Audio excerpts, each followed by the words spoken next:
de los ingresos de libre disposición. Y si es un endeudamiento elevado, dada la combinación de los tres indicadores que les describí anteriormente, bueno, el techo de financiamiento pues será cero. ¿Sí?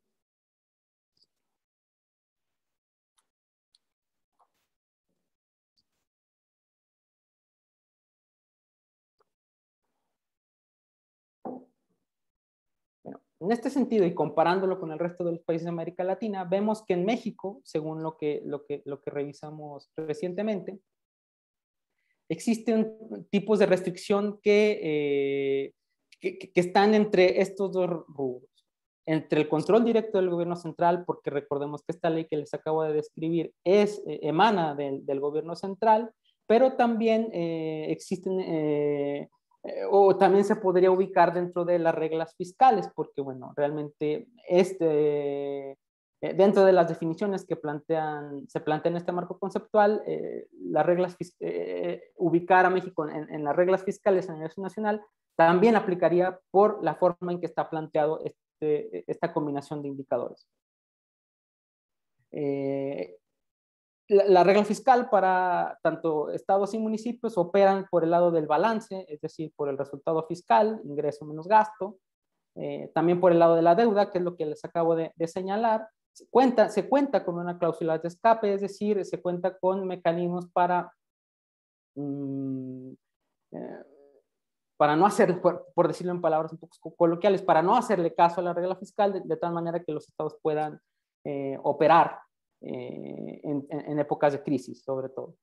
También existe una orientación o incentivos a la inversión pública, es decir, lo que llaman regla dorada, y que se traduce en que los gobiernos estatales y municipales se endeuden solo para el gasto en inversión pública, y en este caso en la ley se señala también para el refinanciamiento o reestructuración de la deuda. También se cuenta con factores políticos importantes para la operación y el monitoreo de la operación del manejo de las cuentas fiscales, y esto tiene que ver con la aprobación por parte de las legislaturas locales. Cada estado, cada entidad federativa tiene un congreso local, o sea, cada estado tiene un congreso con diputados que tienen que aprobar también estos techos de financiamiento que les señalé anteriormente, para efectos de que el gobierno municipal o el gobierno estatal puedan acceder a dichos financiamientos. También existe un sistema de monitoreo, que es este sistema de alertas, es parecido al colombiano, bueno, Leonardo lo conoce bastante bien, es algo parecido a ese, y es controlado o es trabajado por la Secretaría de Hacienda y Crédito Público, y también se cuenta con sanciones. Sanciones del orden administrativo, sobre todo orientadas a las autoridades que están a cargo del manejo de las cuentas fiscales.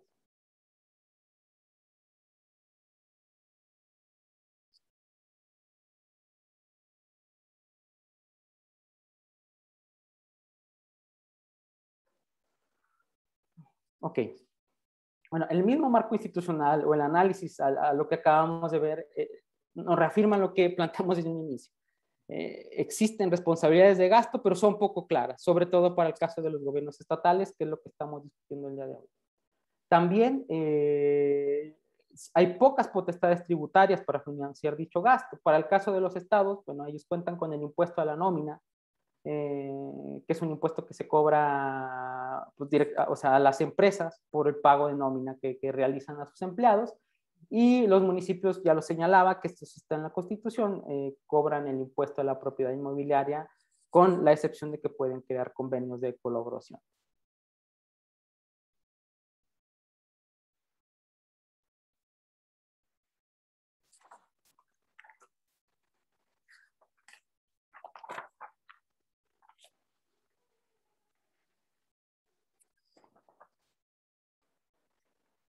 Entrando de lleno al tema de las transferencias, dentro de la misma institucionalidad, bueno, destacan dos instrumentos: las participaciones federales.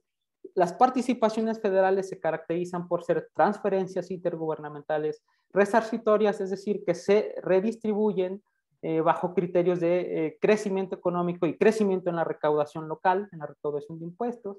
Es un gasto no programable del gobierno federal, Se distribuye de manera proporcional a la participación de las entidades federativas en el PIB nacional y a la recaudación, ya lo había señalado.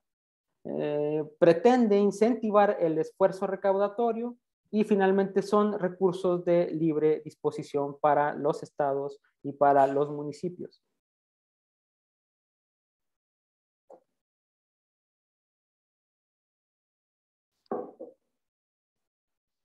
Por el lado de las aportaciones federales, que este es el otro instrumento que complementa el sistema de transferencias intergubernamentales en México, son transferencias compensatorias, es decir, que buscan compensar la desigualdad en la provisión de ciertos servicios públicos. Es parte del gasto programable del gobierno federal, o sea, es fácil su monitoreo. ¿Y simplemente por qué? Porque esta distribución de recursos tiene destinos específicos. O sea, son recursos que se deben de gastar únicamente en salud, en educación, en infraestructura y desarrollo social, principalmente.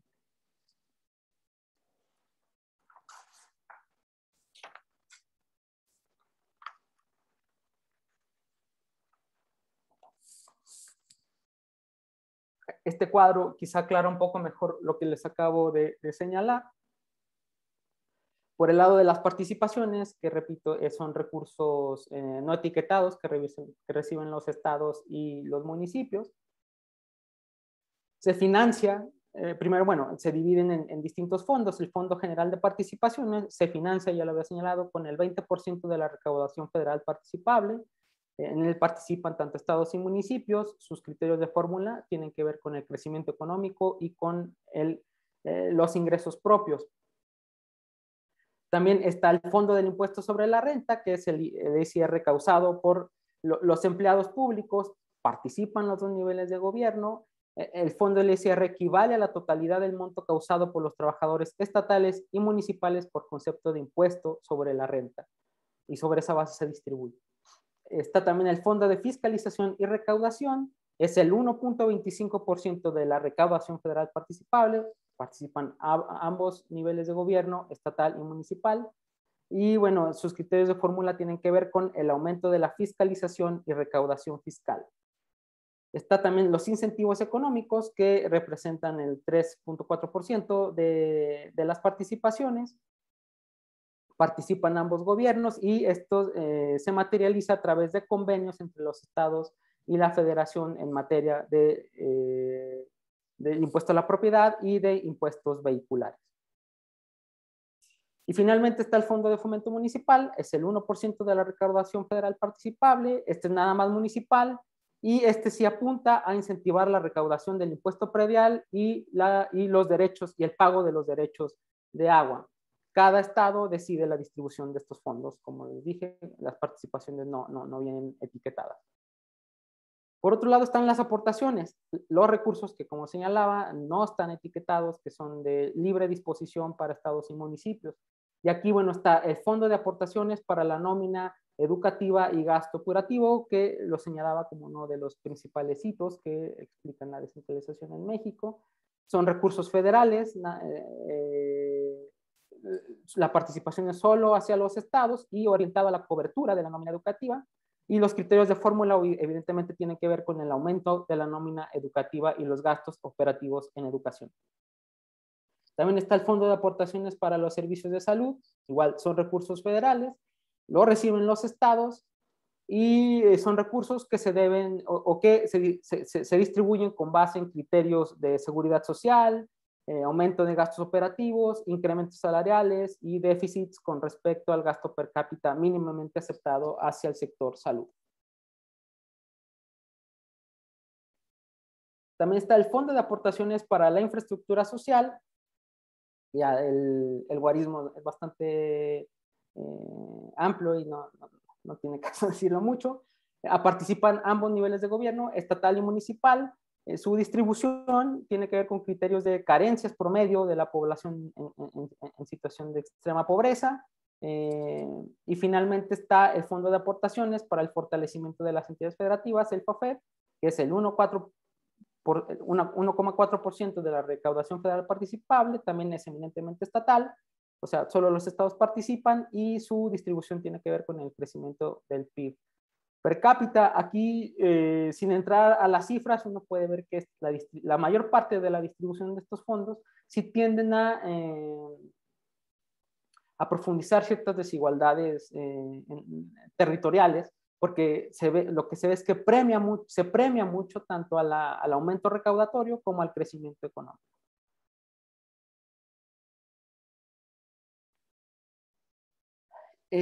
Ahora entramos de lleno a la parte de los datos duros de los gobiernos estatales.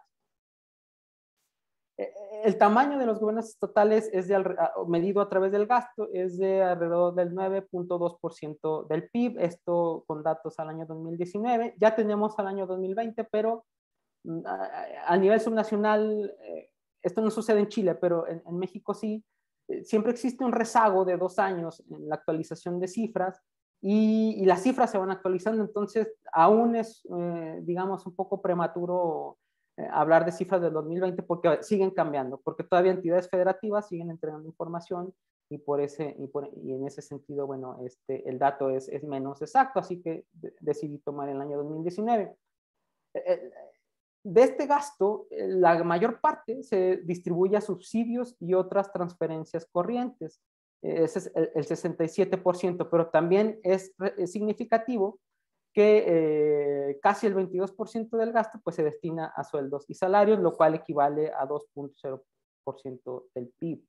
El gasto de capital es bastante bajo, 0.3% del PIB, y en términos relativos su peso pues, es casi el 4% del gasto total. En los 10 años, en los últimos 10 años, de 2010 al 2020, le repito, la cifra del 2020 hay que tomarla con cautela porque aún las entidades federativas siguen entregando información hasta donde entiendo, pero vemos que se han mantenido niveles de gasto cercanos a los 10 puntos del PIB, en donde, como ustedes ven, la parte azul del gráfico, si ustedes lo ven azul, que es la parte baja, pues, y señala la mayor parte del gasto, es gasto corriente, ¿sí?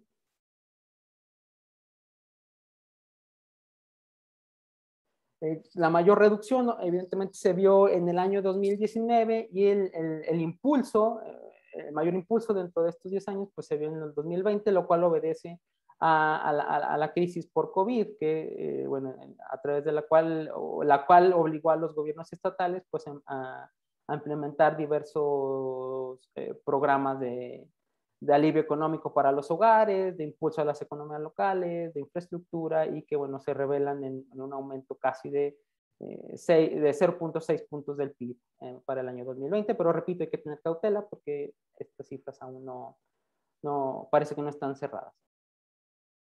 Lo que destaca acá, y ya lo había esbozado un poco antes, es esta preferencia revelada de los gobiernos estatales hacia el gasto corriente, en detrimento, tal como lo muestra este gráfico, del gasto de capital. Es decir, en los últimos años lo que han mostrado los gobiernos estatales intermedios en México es un privilegio total hacia el gasto corriente en detrimento del gasto de capital. Para el año 2010, los gobiernos estatales gastaban alrededor del 10% del gasto, lo asignaban al gasto de capital, infraestructura, lo cual descendió para el año 2020 al 3.7%.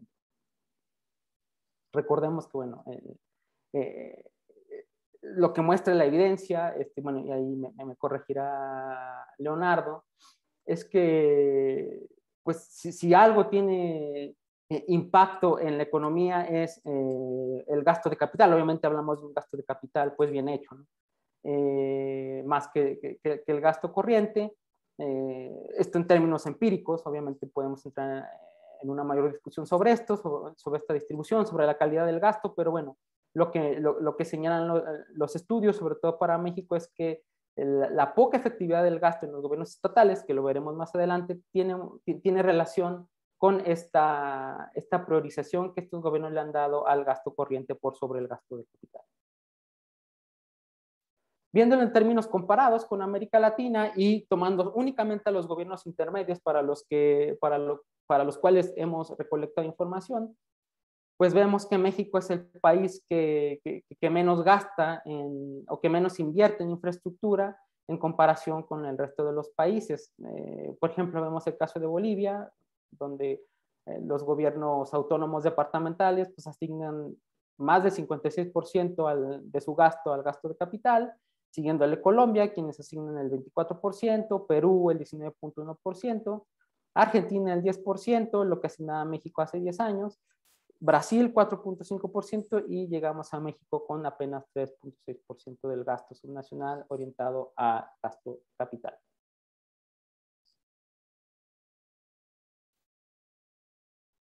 Por el lado de los ingresos, vemos que más del 84% de los ingresos de los gobiernos estatales son transferencias del gobierno federal. Es decir, son aportaciones, participaciones y otro tipo de transferencias que tienen que ver con convenios que crean los gobiernos estatales con el gobierno federal. Los ingresos ascienden a 9.2% del PIB, de lo cual 0.7% del PIB son ingresos tributarios, lo cual equivale al 7.3% de los ingresos totales. 8.7% de los ingresos totales son ingresos no tributarios y como ya lo decía, 84.1% son transferencias, en lo cual en términos del PIB asciende a casi el 8% del PIB. Respecto a los ingresos tributarios, que es este 0.7 que les señalo acá, se distribuye de la siguiente forma: el 71% responde a los ingresos derivados del cobro de impuestos a la nómina a las empresas. El 12% es el impuesto sobre la tenencia o uso de vehículos, que aquí hay algo importante que les quería mencionar, porque este impuesto es interesante, el impuesto a la tenencia vehicular, dado que hay un hecho político relevante. En algún momento se decidió, o sea, hace un par de años, el eliminar, o más bien dejar la potestad de su cobro hacia los gobiernos estatales. Y muchos gobiernos estatales lo que decidieron fue eliminar este cobro de impuestos. ¿Por qué? Bueno, es políticamente popular, pero lo que se ha mostrado con el tiempo es que bueno, son recursos que eran necesarios y que evidentemente han desequilibrado más las cuentas públicas de los gobiernos estatales. Y aún así, aún siguen representando más del 10% de los ingresos tributarios de estos gobiernos. Aquí vemos la evolución en los últimos 10 años. Nuevamente, bueno, se ha mantenido estable, digamos, la evolución de estos ingresos, entre alrededor de los 10 puntos del PIB. Eminentemente son recursos federales, son recursos provenientes de las transferencias. La parte de ingresos propios también se ha mantenido estable, incluso con un ligero aumento entre el 2012 y el 2015, pero que al final, bueno, para este año 2020 disminuyó considerablemente, ¿no? Esto se ve mejor si lo vemos en proporción a los ingresos totales, o sea, cuánto equivalen los ingresos propios respecto a los ingresos totales, y vemos que en promedio durante la década equivalen al 16%, casi al 16%, pero los ingresos propios, aquí estoy incluyendo tributarios más no tributarios, pero evidentemente con una cierta volatilidad, llegando incluso a representar casi el 17% en el año 2017 y para el año 2020, que igual se explica también por el paro de actividades dado la pandemia, se redujo el peso de los ingresos propios en los gobiernos estatales. ¿Cómo se ve esto comparado con el resto de los países de América Latina que tienen información para gobiernos intermedios? Bueno, en Perú el 97.6% de los ingresos son transferencias, en Bolivia el 91.3%, aquí vale decir el caso boliviano es por el tema del impuesto directo de hidrocarburos, que ellos lo catalogan como ingreso tributario propio, pero al final es una transferencia, porque bueno, son ingresos que recauda el gobierno central. México le sigue en tercer lugar con el 84.1% del peso de las transferencias en los gobiernos intermedios. Esto, en otras palabras, se traduce como una profunda dependencia hacia estos recursos. En cuanto a la deuda, vemos que se ha mantenido también estable entre el 2.5 y el 3% del PIB durante esta década. Esta deuda, bueno, perdón, me tengo que regresar. El mercado de deuda subnacional tiene tres características importantes que necesito señalarles para entender mejor este tipo de financiamiento. Dada esta nueva ley que les señalaba al inicio, o esta regla fiscal, si lo queremos decir, existe una prohibición expresa de contratar obligaciones de deuda en moneda extranjera. Esa es la primera característica. La segunda característica, que lo habíamos discutido con Leonardo, es que existe una fuerte presencia de la banca nacional, de la banca de desarrollo, que se le llama acá en México. Y la tercera gran característica del endeudamiento subnacional, porque también sucede para los estados, es que existe o se usa como colateral las transferencias, sobre todo la parte de las participaciones federales, para el pago de la deuda, tanto en los gobiernos estatales como en los municipales. Ya lo decía, más del 50% de la deuda es la banca privada, proviene de la banca privada. El 34% es banca de desarrollo, que es, bueno, es banca del Estado, por así decirlo. El 10% son emisiones bursátiles y el 1% son fideicomisos que pueden crear los gobiernos estatales para financiar políticas públicas. Respecto al otro punto que señalaba del financiamiento de esa deuda o del colateral, bueno, el 82% de esa deuda está asegurada con participaciones federales. El 2% con aportaciones, el 10% con ingresos propios y el 6% son son financiamientos de corto plazo, que en México se les llama quirografarios. Perdón, nada es perfecto, pero no son más que no es más que deuda de corto plazo, ¿sí? Muy similar a la que existe en Chile, ¿no? Ahí, bueno, de nuevo, Leonardo me corregirá. Respecto al costo de la deuda, es decir, la tasa de interés promedio ponderada a la cual se endeudan los gobiernos estatales, ronda entre el...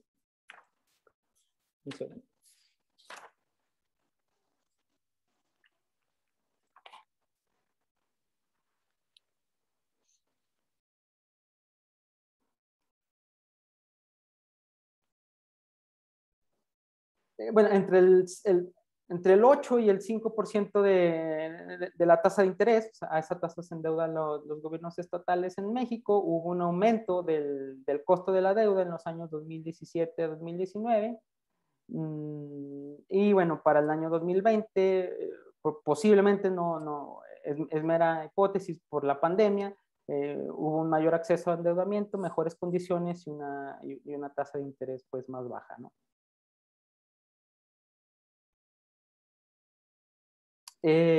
Hasta aquí, no sé si quisieran hacer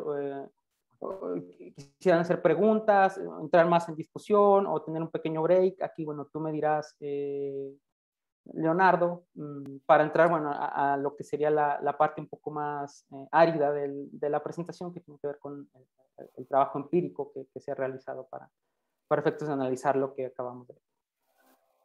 Gracias, Ignacio. Sabes que yo te quería preguntar el tema de la policía en México. ¿Quién es el que tiene responsabilidades? ¿Cómo se distribuyen las funciones policiales? Porque yo sé que ese es un tema controvertido en México. Si nos pudieras contar un poco. Sí, es un tema realmente, de nuevo, árido, porque realmente se trata de hablar de descoordinación, no coordinación. No, quizá la Constitución señala funciones a los municipios en términos de prevención, y no es clara respecto a los gobiernos estatales. Siempre existen problemas de coordinación. Bueno, eso es evidente, basta con ver CNN para darse cuenta, pero Pero realmente es un problema que, claro, se revela en lo que vemos a diario, ¿no? No están bien asignadas las funciones, las responsabilidades hacia este servicio, hacia la seguridad pública. Sí ha habido intentos, vale reconocer, ha habido un intento por centralizar la seguridad pública en México. De hecho, bueno, persiste ese esfuerzo, no obstante, pues, siguen operando tanto las policías estatales, porque existen policías estatales, como las policías municipales o de acción preventiva. Quizá no respondí nada, pero la verdad no tiene mucha respuesta. Si tuviera respuesta, tendría solución. No te escucho. Leonardo, no te escucho. No, te quería preguntar, ¿en la policía municipal existe una sola o existen varias policías municipales? ¿Cómo No, funciona? es una sola policía municipal, o sea, cada municipio tiene su cuerpo de policías. ¿Pero puede tenerlo o puede no tenerlo o es obligación? Todos los municipios tienen su policía.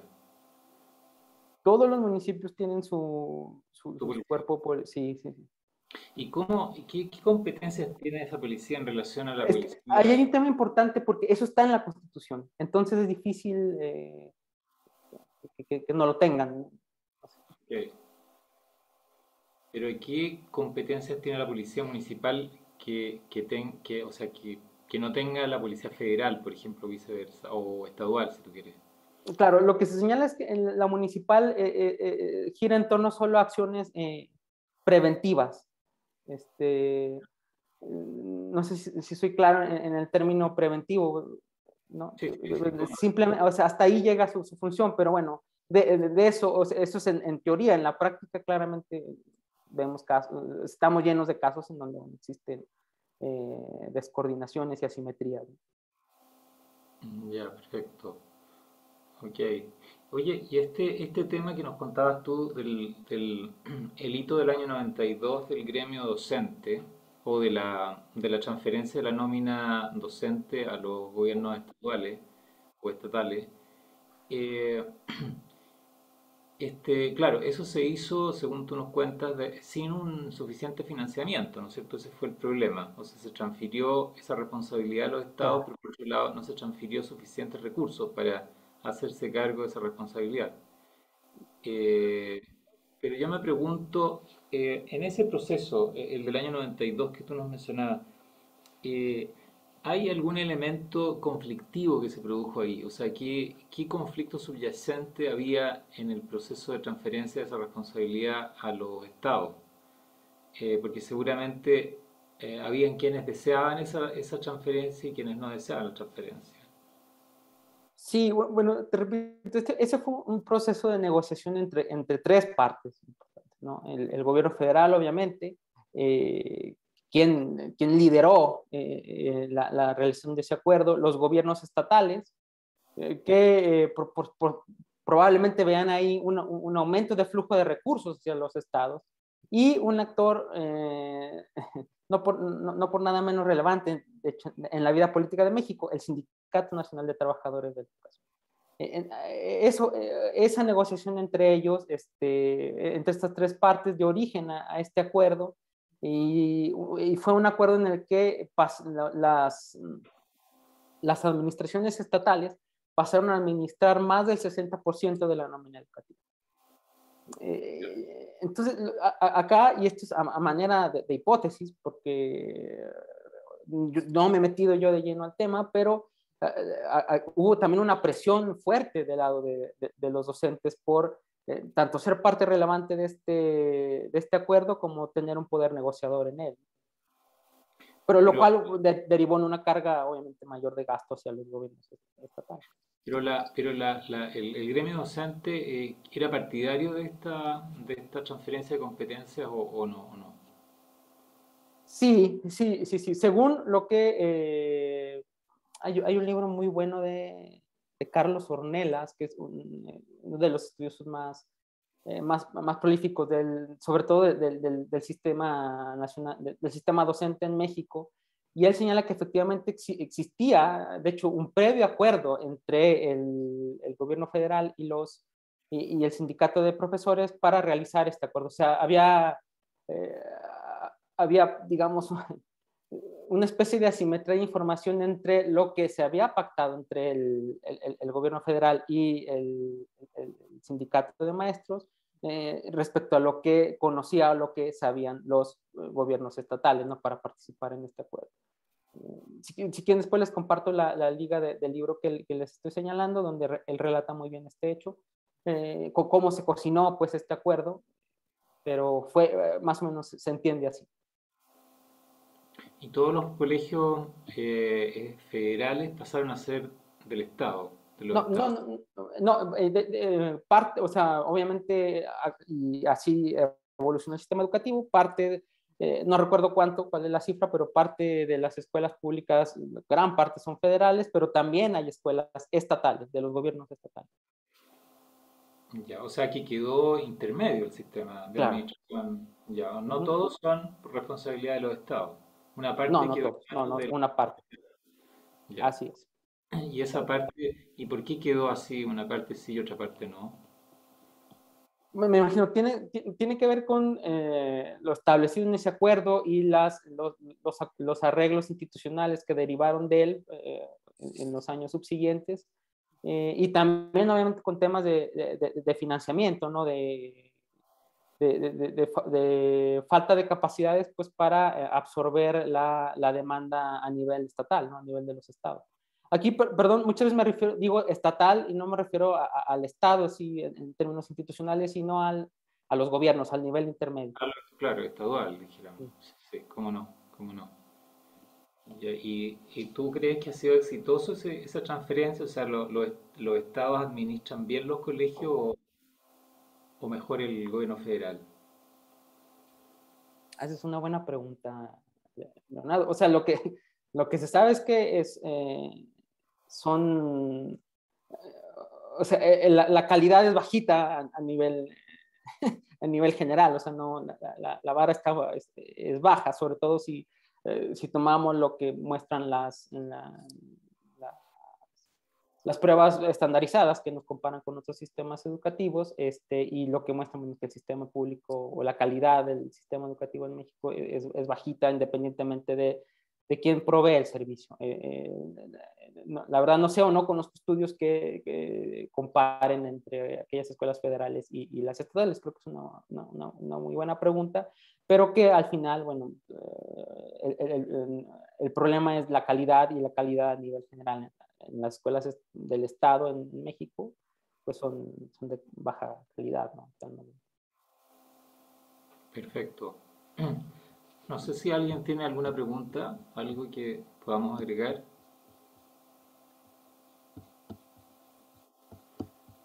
Otro tema que me atrevo a preguntarte, Ignacio, es el tema del financiamiento de los estados, el financiamiento estatal, como llamas tú, o estadual. Eh, yo entiendo que por lo que tú nos contabas, ya el gobierno federal hace una bolsa, recauda ciertos impuestos, ¿no es cierto? Y esos impuestos que recauda, luego los distribuye con una fórmula, ¿no es cierto? Que son las Claro, transferencias que luego financia los gobiernos estaduales. claro. Pero cuando el gobierno federal ya recauda estos impuestos, que son una parte de los impuestos federales de la nación, y luego los distribuye a los estados con una cierta fórmula, con un criterio. Uh-huh.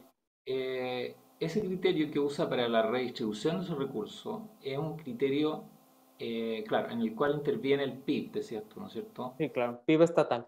Pero genera alguna suerte de desincentivo, por ejemplo, la recaudación, porque nosotros conversábamos con Néstor Reyes, que estuvo en este diploma, y otros participantes que hacen mucho énfasis en el hecho de que países como, por ejemplo, Canadá, España también, utilizan una fórmula de ingresos nocionales, vale decir, se le entrega a los gobiernos intermedios los recursos que teóricamente podrían haber recaudado en el evento de que ellos hubiesen tenido la competencia de hacerlo. Uh-huh. Y yo me pregunto cómo es en México, si existe un debate sobre la fórmula de distribución de esas plata. El debate es muy profundo, persistente.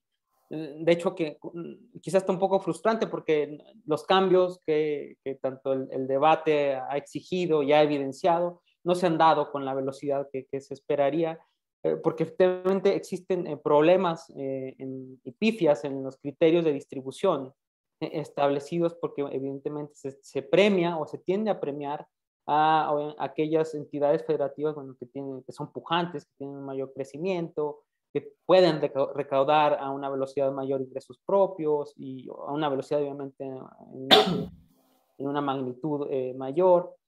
Y existe, de hecho, de lo que más se escribe en México en términos de descentralización fiscal, se escribe sobre esto, sobre la distribución de las transferencias, y es difícil encontrar a alguien que contradiga la hipótesis de que existen problemas en los criterios de distribución, tanto de las participaciones como de las aportaciones. Sí, sí, el debate es muy, muy fuerte, es de lo que más se habla en términos de descentralización, y los cambios, bueno, no se condicen con lo que muestran los estudios y los análisis. Y una parte, entonces, la parte que proviene de estos impuestos que luego se redistribuyen, Ajá. es lo que tú llamas las participaciones, serían las Ujú. participaciones. Y la otra parte es el aporte federal, ¿no es cierto? Claro, las aportaciones. Sí. Ya, pero ¿y las aportaciones son la parte de los impuestos o no? ¿Cuáles son o sea, cómo le Sí. llaman? Perdón, le llamo a esta gran bolsa, le llamo la recaudación federal participable, Ya, que ok. eminentemente es a través de impuestos, y esta se distribuye en dos grandes rubros: las participaciones y las aportaciones. Las participaciones, la parte esta que no tiene, que es gasto no etiquetado, es gasto de libre disposición, y la parte de las aportaciones, que es gasto para etiquetado, destinado a funciones específicas de gobierno. Ya, ya. Y todo es con una fórmula, ¿vale? Es decir, no obstante que la fórmula esté sujeta a perfeccionamiento, hay una Sí, fórmula. sí, sí, hay Una de- fórmulas, sí, sí, hay O sea, fórmulas, sí. Y todo, no hay transferencias discrecionales envueltas. no en este modelo, en estos dos, en estos dos instrumentos de transferencias que les estoy planteando aquí, pero existe un tercero que sí es más discrecional, que obedece a convenios que generan los gobiernos estatales con el gobierno federal. Evidentemente, en términos de peso relativo, pues es bastante menor, pero sí, sí existe. Ya, ok. Ya lo entiendo. Perfecto. Gracias, Ignacio. Bueno, y la distribución de esto está en la ley de coordinación fiscal, quizá para efectos de discutir, no sé, un cambio constitucional en Chile, pues sí, vale la pena ver esa ley. Eh, en primer lugar, lo complejo que es la fórmula, y después ir a ver los estudios, lo que muestran que casi todos coinciden en que hay una distribución pues, desigual, ¿no? de estos recursos. Ya. No sé si hay alguna pregunta sobre este tema, alguna reflexión o algo, alguna otra cosa que les gustaría preguntar sobre el caso mexicano.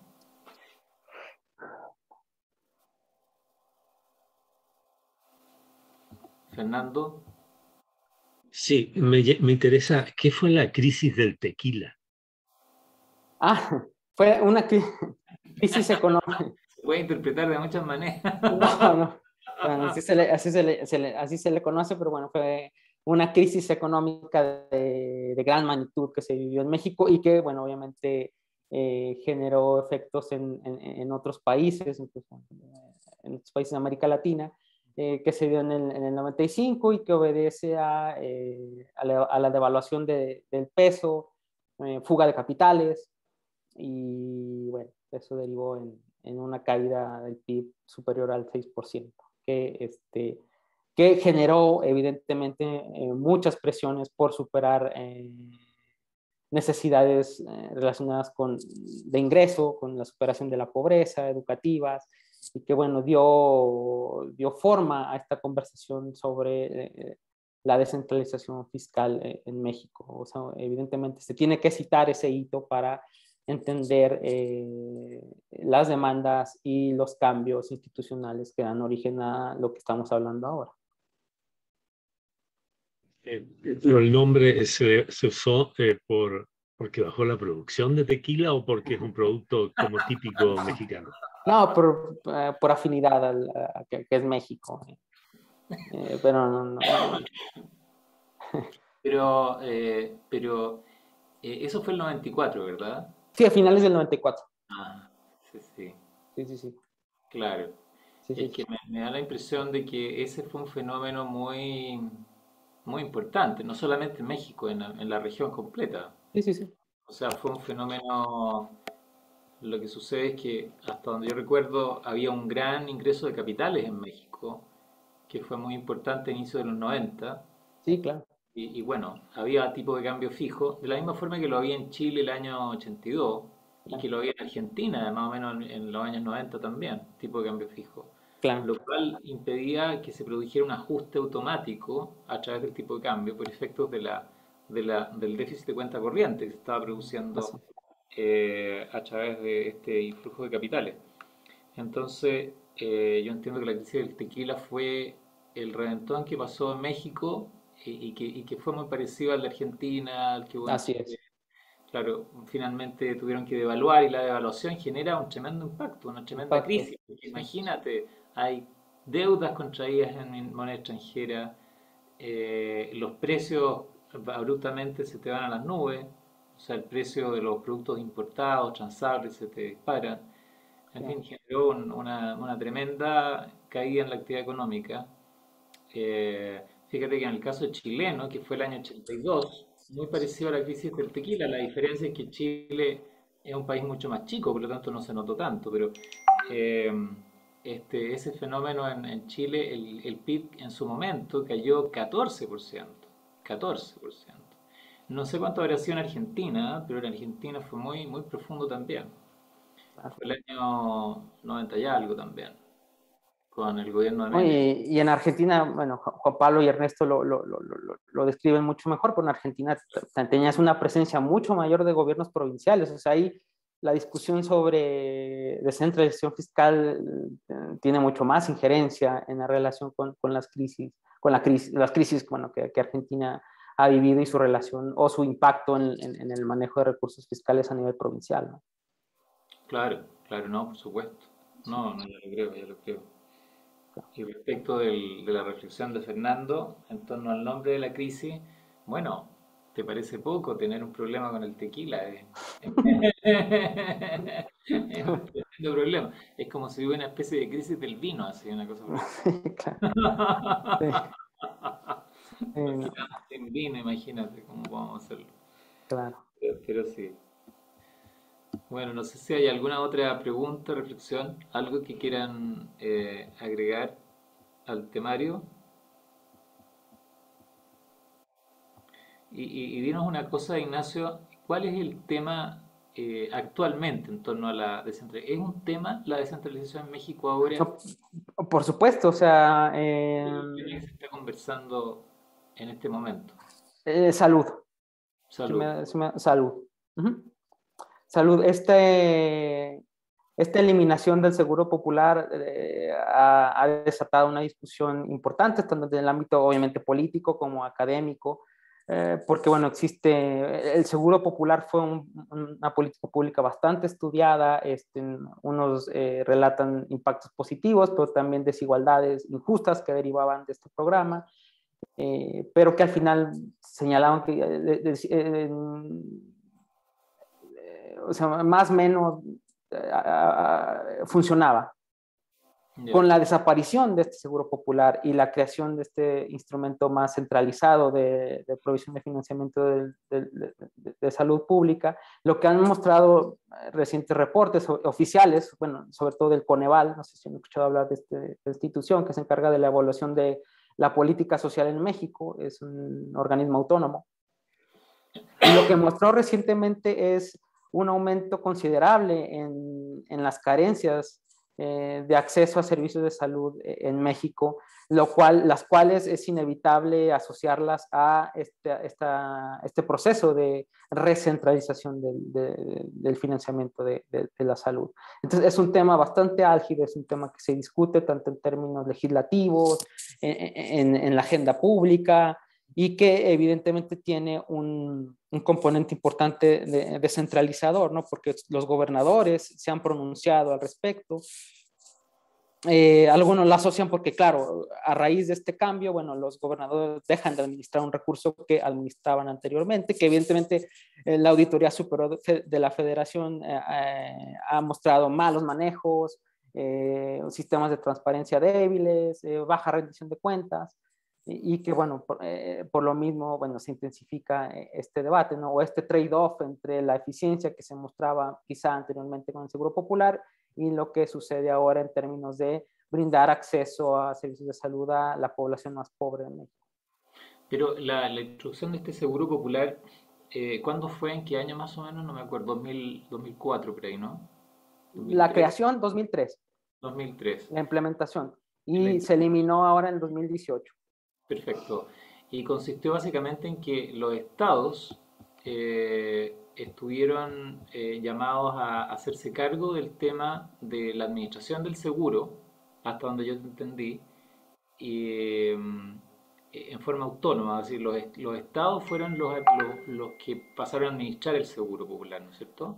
Claro, la organización, o sea, se estructuraba de manera tripartita, o sea, más del 87% de esto lo financiaba el gobierno federal, el restante, por parte del lado público, lo financiaba el gobierno de las entidades federativas, que es más del 10%, y había una tercera parte que, que se asignaba hacia los hogares. Ahí hay un Pero problema ese- porque lo que mostraron los estudios es que esta asignación priorizaba a los hogares ubicados en los primeros dos deciles de la distribución de ingresos. Es decir, estos hogares estaban exentos de la contribución hacia ese servicio y por ende eran financiados totalmente por el lado del sector federal como del estatal y, y estos hogares, bueno, no se hacían cargo, pero lo que mostraban los estudios que evaluaron este programa es que el 96% de los hogares que recibían seguro popular se ubicaban dentro de estos dos deciles, o sea, solo el 4% de los hogares financiaba o aportaba a este programa. O sea, prácticamente pues nadie. O sea, ¿Y qué pasa con los otros deciles? contribuían también bajo criterios Ujú. asignados dentro del programa. O sea, Pero sí, pero ¿qué porcentaje de la población estaba cubierta por este seguro popular? bueno, eh, esa es una buena pregunta y déjame ver si lo tengo acá en la... Porque lo que estudié fue este 96% que era pertenecía al segundo, o sea, este 96% de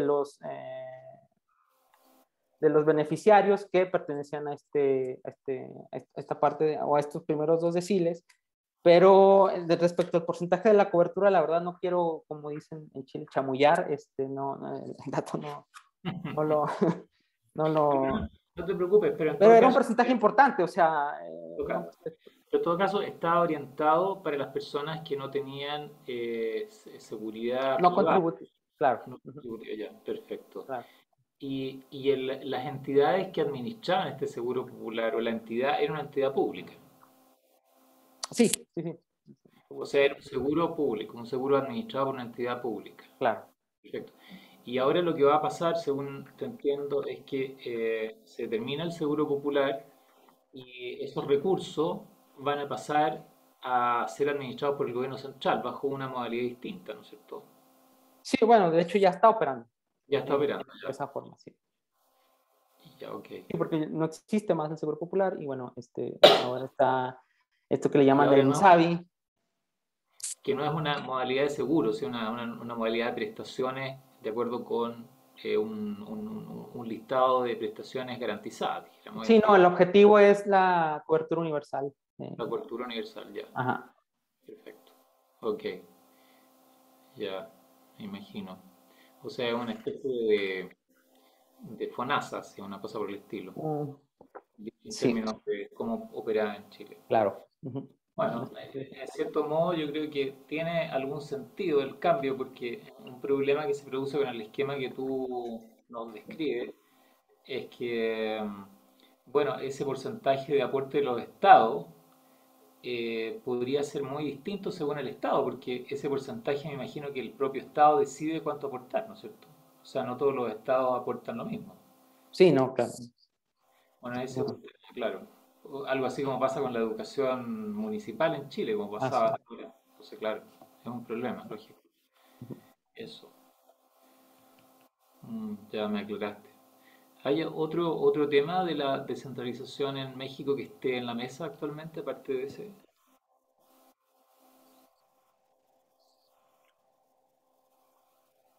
O duda, o... No, no, me pregunto yo, si en México hay, Ah, aparte perdón. del tema de la salud, dices tú, claro, ese es un tema, pero ¿hay algún otro tema asociado Bueno, con la... sí, me fui más como a la parte de, benefactora, pero no existe la parte política, que es esta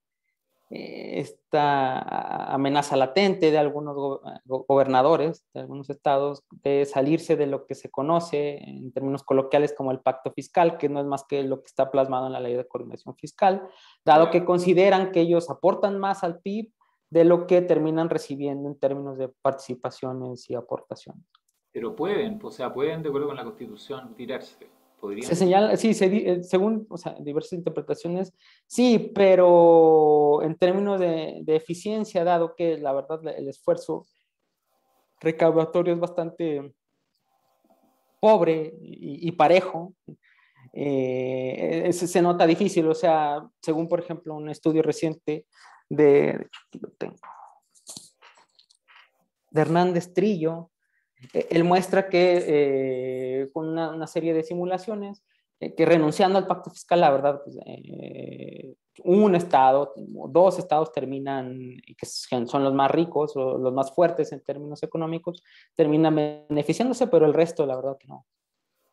Ya, ya, de Y acuerdo. aquí es bueno, donde se refuerza la discusión de que la descentralización fiscal en México tiene una configuración institucional cimentada en incentivos perversos para mantener la dependencia fiscal de los gobiernos hacia el gobierno central.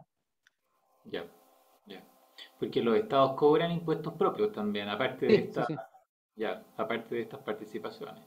Sí, claro, le señalaba, cobran estos impuestos, principalmente es el impuesto a la nómina, que Ya, es un ya. impuesto a las empresas. El 31% de los ingresos tributarios son de este impuesto, y también, bueno, cobran impuestos sobre tenencia e uso de vehículos. Esto, bueno, algunos gobiernos estatales renunciaron a este impuesto porque podían hacerlo, dado que hubo una devolución de la potestad de este impuesto hacia los estados, y bueno, son los principales, ¿no? O sea, el 80% son Y estos dos tienen impuestos. competencias normativas sobre esos impuestos también. Pueden subir la tasa, variar la base, las alícuotas.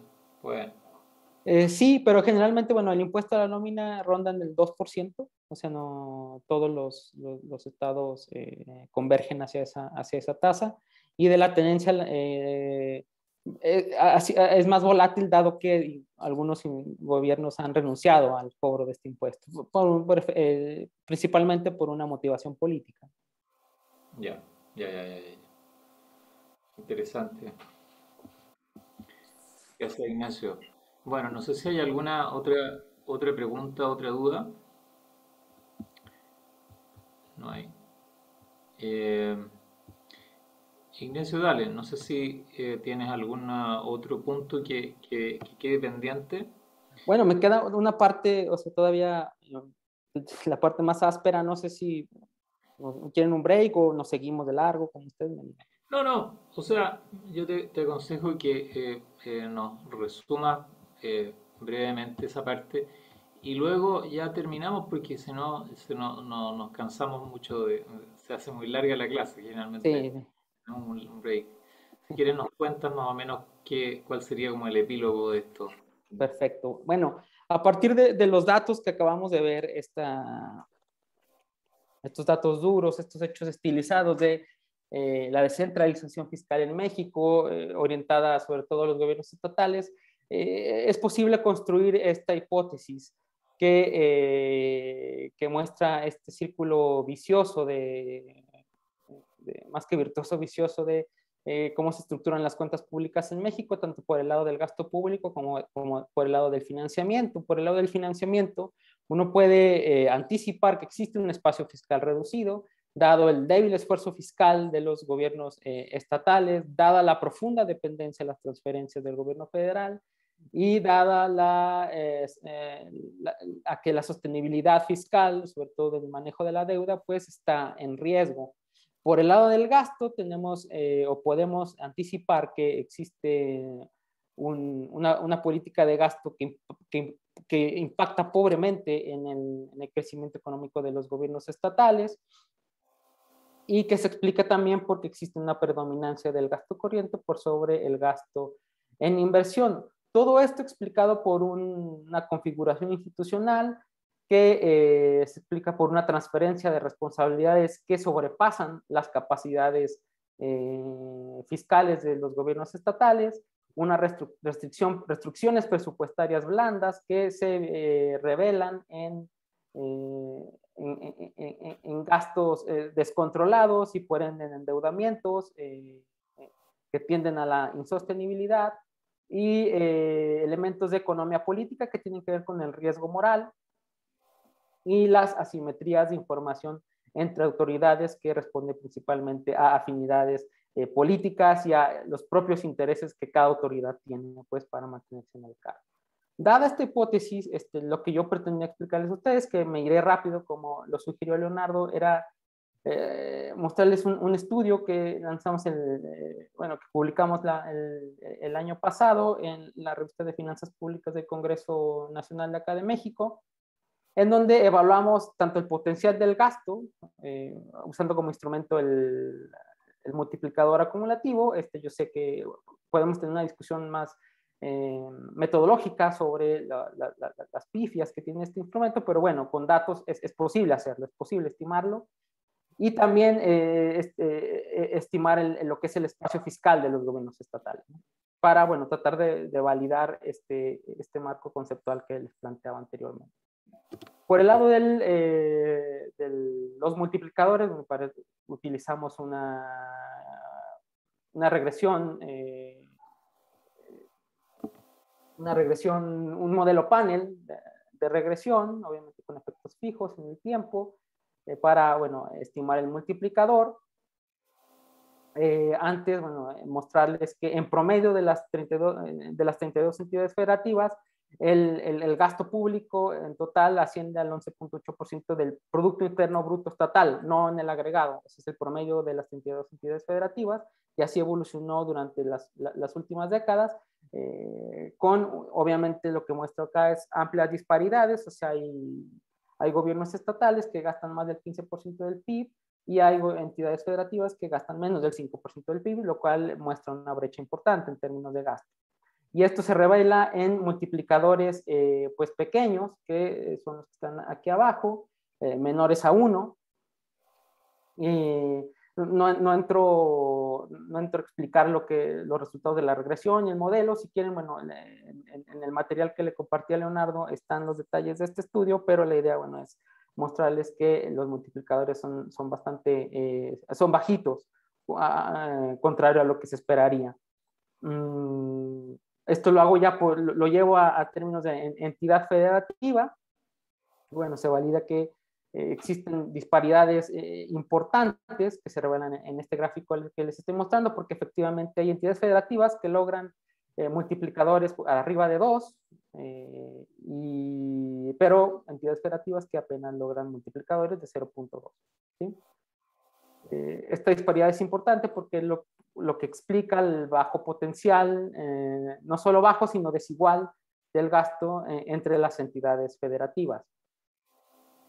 Con este modelo que empleamos y los resultados obtenidos, podemos concluir que existe un bajo potencial del gasto en la actividad económica de los estados. Pero existe espacio de mejora para la ejecución y orientación del gasto, dado que hemos visto que existen estados que efectivamente pueden obtener un multiplicador por arriba de 1, lo cual, bueno, muestra o indica cierta, muestra signos positivos para lo cual uno puede obtener o puede dar recomendaciones de política sobre la ejecución y la orientación del gasto. También revela disparidades regionales entre entidades federativas y también revela que la inversión pública estatal es insuficiente e inadecuada para paliar disparidades regionales. Ahora, por el lado de los ingresos, intentamos calcular el espacio fiscal de dos formas. Primero, en términos de los balances primarios y en términos del acceso a deuda pública. Respecto a los balances primarios, operamos esta fórmula de cálculo del balance primario que nos va a señalar cuáles son los recursos disponibles con los que cuentan los estados para financiar el gasto en las necesidades de la población, los gobiernos estatales. Este cálculo de balance primario está en función de la tasa de interés a la cual se endeudan los gobiernos estatales, de la tasa de crecimiento económico y de la deuda estatal con rezago de un año. Lo que revela el cálculo o la operacionalización de esa fórmula es lo siguiente: un espacio fiscal bastante reducido, o sea, los gobiernos estatales disponen realmente de muy pocos recursos o de nuevos recursos o de recursos frescos para hacer el gasto, e incluso requerido, sobre todo lo que se observa posterior a la crisis internacional del 2008, en donde los gobiernos estatales tuvieron un espacio fiscal requerido, es decir, negativo, y que no solo fue negativo, sino que también se ampliaron las brechas entre entidades federativas, entre aquellas que tenían suficiente espacio fiscal para atender las demandas, como aquellas que tenían pocos recursos o incluso recursos requeridos pues, para hacer frente a estas demandas. Ahora, para evaluar el acceso a financiamiento vía créditos, recurrimos a esta función de reacción fiscal, en donde buscamos estimar el punto D3, donde está mi cursor, que es lo que nos indicaría el punto en el cual los gobiernos estatales ya no pueden sostener más los niveles de deuda a través de los balances primarios.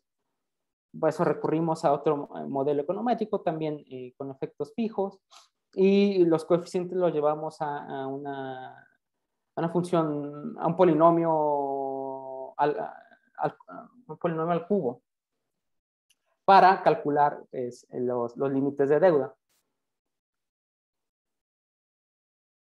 Y bueno, con los resultados de la regresión, es importante señalarlo, sí nos muestran lo que se plantea teóricamente, que existe una reacción negativa de los balances primarios una vez que empieza a aumentar el nivel de deuda, reacción que se atenúa, es decir, que se hace positivo en un periodo de tiempo, pero que al momento de D3 o al momento de llegar acá, pues se hace insostenible, es decir, los gobiernos estatales no pueden contener más el aumento de la deuda a través del balance primario.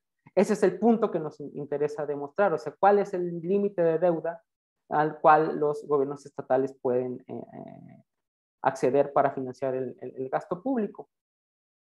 Estos resultados los llevamos a una función de polinomio, como lo señalaba, para obtener el límite de deuda. Y dicho todo esto, lo que queríamos obtener era esta última columna para ver a cuánto podrían acceder cada una de las entidades federativas en términos de financiamiento sin afectar la sostenibilidad fiscal. Y los resultados que nos dieron es que en promedio son 10.2 puntos del Producto Interno Bruto Estatal en promedio, lo cual se asemeja mucho a un trabajo similar que se hizo para el caso de Brasil, que lo hicieron Bastos y Pineda del Banco Interamericano del Desarrollo, y que bueno, nos muestra que tanto lo teórico como lo empírico es consistente con lo que planteamos en este estudio. Pero, aquí está el pero, existe una diferencia. Como sabemos, en Brasil los gobiernos son más, tanto estatales como locales, son más autosuficientes que en el caso mexicano, y esto se demuestra en este gráfico, en donde simplemente comparamos estos límites de deuda obtenidos en la última columna con la dependencia fiscal de los gobiernos estatales, es decir, con el peso que tienen las transferencias intergubernamentales en los ingresos totales de los gobiernos estatales. ¿Y qué observamos? Una relación totalmente positiva, es decir, que este acceso a deuda o este espacio fiscal que estimamos tiene relación más responde más al esquema actual de dependencia financieras al gobierno central que efectivamente a un manejo de ingresos fiscales propios que permita darle sostenibilidad a los balances primarios. En conclusión, lo que observamos fue un espacio fiscal reducido en términos de sus balances primarios, llegando incluso a ser negativos en los años posteriores a la crisis internacional. También con este modelo se advierte que existe cierta fatiga en el mediano y largo plazo que le impediría a los gobiernos estatales mantener resultados primarios sostenibles para mantener niveles de deuda de nuevo sostenibles. Y que existe pues también un cierto espacio para acceder a mayores créditos, pero este espacio responde quizá más a cómo está o a los incentivos que existen detrás del sistema de transferencias intergubernamentales que a un esfuerzo fiscal propio por darle sostenibilidad al gasto, ¿no? Sin más, creo que lo hice rápido para lo espinoso y lo árido que son estos temas. Eso sería todo, Leonardo, lo que yo traía preparado. No sé. Acá no. Gracias, Ignacio. Interesante esto del espacio fiscal, no obstante que la metodología puede ser un poco árida, pero igual es interesante. Pero el espíritu de lo que tú nos mostraste en el fondo es una estimación de cuánto más pueden endeudarse los gobiernos estaduales sin poner Claro. en peligro la factibilidad de conservar el equilibrio fiscal, ¿no es cierto? Claro. El equilibrio, ya, ok. En términos del balance primario y lo que nos... El balance primario es sin la tasa de interés, ¿verdad? Sin pago de los intereses. Claro, el balance primario se calcula es ingresos menos gastos, gastos netos del pago de intereses Gastos netos del pago de intereses, claro. Así es. Claro, ese es un concepto financiero que se habla del balance primario. También en Chile se usa mucho esa expresión cuando se habla del déficit. En realidad, los ministros de Hacienda, los gobiernos quieren de alguna manera maquillar un poco el déficit y presentan el balance primario, nomás vale decir, sin el gasto en intereses, ¿ya? Por eso que es muy importante el tema de la deuda, porque si ustedes le agregan los intereses por la deuda, el déficit usualmente es mucho mayor. Sí, claro.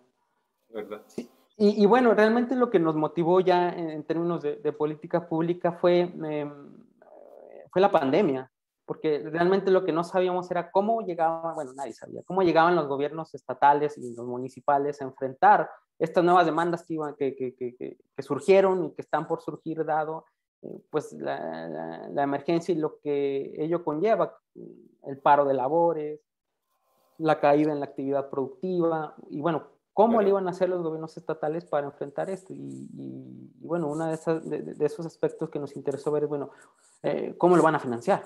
¿No? En efecto, claro. Dado que, bueno, había una caída nacional, en la actividad económica a nivel nacional, que eso iba a tener un impacto en las transferencias también, ¿no? No obstante, siguieron siendo, explicando casi la totalidad del financiamiento de los gobiernos estatales, pero iba a haber una caída, o sea, se anticipaba una caída en el flujo de las transferencias para el año 2020, y eso fue lo que nos motivó. Bueno, gracias, Ignacio. ¿Alguna pregunta? Bárbara, Paula, Julio. Profesor, Sí, claro. Julio, por una favor. consulta, no, yo creo que más para usted que para el profesor de México. El tema del endeudamiento, es que yo no estaba muy al tanto de la discusión constitucional, se estará viendo, porque nosotros estamos a años luz de esto, por lo que hemos visto en clase. Cierto, lógico. Años luz. Claro. Cada años luz, por eso a mí me causa muy bueno la última proyección, pero que en Chile no tenemos ni siquiera para empezar a hacer esto, No, dado el actual escenario. Ahí hay un estudio del 2011. Sí, Existe, sí, sí, estaría bueno porque no sé si estará incluido en la bibliografía, sí, está porque me llamó incluido, la... sí, está ¿Está incluido. incluida, profesor? Ya, perfecto, sí, porque me llamó la atención porque nosotros llegamos hasta la primera parte nomás. Claro, porque Sí, pero el profesor habló de endeudamiento, que aquí en Chile no está, por lo que hemos visto, y habló del tema de bueno, que un problema parece que es común, que el tema de la capacidad recaudatoria de los impuestos territoriales. claro, Nosotros tampoco lo tenemos acá en Chile, todo centralizado. lógico. Sí, tienes razón, Julio. Es un tema que aquí estamos años luz, como tú bien dices. La verdad de las cosas es que sí, eso fíjate tú que el de la deuda es interesante, porque cuando uno habla de deuda generalmente lo asocia con algo negativo. Dice ya, la deuda es negativa, es algo que recurrimos en última instancia, pero no necesariamente es negativo. Por ejemplo, imagínate que un municipio emita bonos. Bueno, Ignacio nos va a contar el próximo jueves sobre la experiencia de los gobiernos locales en México. Es muy interesante en ese contexto la forma en que acceden a financiamiento para realizar inversiones, que se justifica plenamente muchas veces. Imagínate que un municipio cualquiera sea acá en Santiago, el municipio de Santiago, por ejemplo, que es tan importante, emita bonos para financiar algún mejoramiento importante de eh, de algún espacio público. Puede ser espacio público, puede ser una avenida, puede ser, en fin, pueden ser muchas cosas. Eh, y ese financiamiento lo financia con bonos, lo cual tiene sentido porque es una inversión y por lo tanto una parte del gasto, el pago, se va a realizar por generaciones futuras, lo cual tiene sentido también, porque no todos vamos a, la generación presente no va a utilizar esa infraestructura, ¿ya? Entonces se justifica. Bueno, pero eso no sirve a todo, no sirve a todo. Entonces muy buena la idea de tener acceso al crédito en ciertas ocasiones. Vale, es decir, es mucho más equitativo, mucho más lógico, mucho más eficiente. Creo haber conversado con ustedes en algún momento, por ejemplo ahora, que probablemente la Constitución va a abrir la puerta para que existan empresas municipales que administren ciertos servicios que ahora solamente pueden administrarse a través de licitaciones, como por ejemplo recaudación de basura o algún otro servicio que el municipio quiera tener, que estaría por verse cuál podría ser. Bueno, tiene sentido que las empresas, sean públicas o sean privadas, tengan acceso al crédito, es mucho más lógico, ¿ya? Entonces, ese tema también se va a abrir en Chile, necesariamente. O sea, es verdad lo que dice Julio en el sentido de que estamos muy lejos de esa realidad, pero la sola naturaleza de la función pública a nivel municipal y regional va a empujar en la dirección de que muchos de estos temas que nos habla Ignacio, de que en México, si bien es un país federal, en ese sentido es muy distinto a la realidad chilena, pero todos estos temas financieros asociados con la sostenibilidad fiscal, el acceso a crédito a través de distintos instrumentos, van a venir de la mano con otras competencias que ahora los gobiernos subnacionales, locales y regionales no tienen, ¿ya? Lo cual va a estar acompañado con toda seguridad de mayor capacidad, sobre todo en las regiones. ¿Eh? Las regiones están muy atrasadas en ese sentido en Chile, de competencias para cobrar impuestos, muy atrasadas. O sea, la experiencia eh, probablemente no vamos a llegar al nivel de México porque Chile, lo reitero, es un país unitario, y no creo que vayamos a ser federal, pero sí podríamos parecernos mucho a la realidad de Colombia, Colombiano. ¿no es cierto? Algunos elementos de la realidad española, no todos, pero algunos. ¿Ya?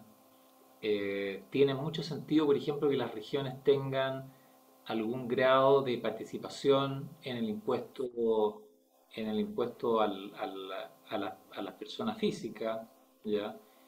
No tanto a la sociedad, las sociedades también podrían tener, eso tiene varias dificultades técnicas, pero en muchos países del mundo, por ejemplo en España, las comunidades autónomas se financian en una importante medida a través del impuesto a los ingresos de las personas. Los municipios en Dinamarca, en Noruega, en Suecia también, ¿ya? Y por lo tanto, esa es una realidad que ciertamente va a cambiar, no hay ninguna duda al respecto. Claro. Y este, como decía Octavio Paz, eh, la realidad de países ricos y desarrollados es el futuro. por eso que nos interesa tanto, porque ese es el futuro, ¿ya? Y por lo tanto sí va a cambiar. Y todos estos temas van a ser conversados muy, muy importantemente. O sea, tal como estamos no vamos a seguir con toda seguridad. Hay un tema, no sé si lo señalaste, Leonardo, en algún momento, pero y yo lo digo desde el ámbito de comparado el momento, y sobre todo, como tú decías, de las cifras duras, al momento de hacer el comparado con cifras duras. Bueno, en Chile se contabiliza deuda a nivel municipal, que, corrígeme, no es más que arrendamiento financiero y alguna otra obligación de corto plazo y cuyo peso es pues, bastante insignificante en términos del PIB, entiendo, 0,03% del PIB, pero existe en sí. Ah, no sé. ¿No? Ahí es otra conversación, sino que o sea, igual se da el endeudamiento, pero en otra forma. O sea, no, Claro, claro. Lo cual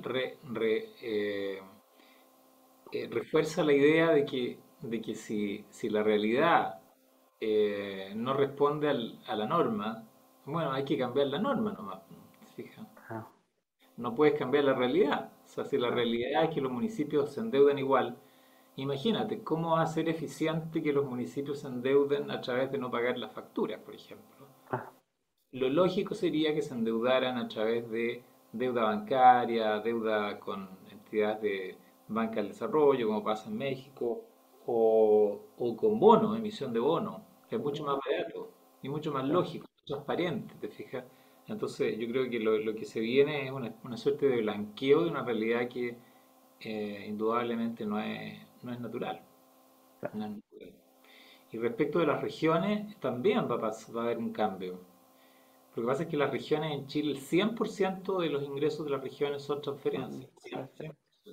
Ningún peso viene de ingresos propios, porque algunos son impuestos o cobro por algunos derechos, como por ejemplo eh, los casinos y otros cobros por el estilo, las patentes mineras, acuícolas, en fin, pero son transferencias, para decir, las recauda el gobierno central y luego se las entrega a las regiones, ¿ya? Y las regiones no tienen nada que decidir al respecto. Y como no tienen nada que decidir, no tienen responsabilidad fiscal tampoco, ¿ya? Ni tampoco existe ninguna rendición de cuentas. O sea, nadie le puede venir a pedir cuentas al gobernador en el sentido de que al actual gobernador de que hizo mal su trabajo porque no tenía recursos. ¿No? O sea, le puede, no existe congruencia entre las responsabilidades que tiene y los recursos. Es ah, completamente dinero que viene del gobierno central, nada más. Esa es la realidad. Entonces sí, claro. estamos muy atrás. Volviendo a la pregunta de Julio, estamos muy atrás. Sí, sí, sí.